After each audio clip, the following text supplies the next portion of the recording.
ইয়াহুদিরা কয় আমগো কিবলা হলো বাইতুল মুকাদ্দাস, খ্রিস্টানরা কয় আমগো কিবলা হলো বাইতুল লাহাম, মানে ঈসা নবীর জন্মের জায়গা। মুসলমানরা বলে আমাদের কিবলা হলো আল্লাহ যেটাকে বলে সেটা। সুবহানাল্লাহ। ইহুদিরা কয় আমগো কিবলা বাইতুল মুকাদ্দাস, খ্রিস্টানরা কয় বাইতুল লাহাম, মুসলমানরা কয় আল্লাহ যেটা বলে সেটা। এটা কেন বলি আমরা আল্লাহ যেটা বলে? আল্লাহ বলছে 17 বা 18 মাস বাইতুল মুকাদ্দাস কিবলা, বাস সেটা কিবলা।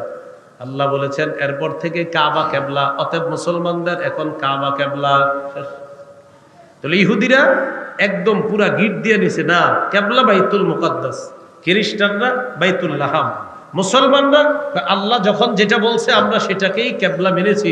আল্লাহ বলেছেন কাবা, আমরা কাবাকেই কিবলা মেনেছি।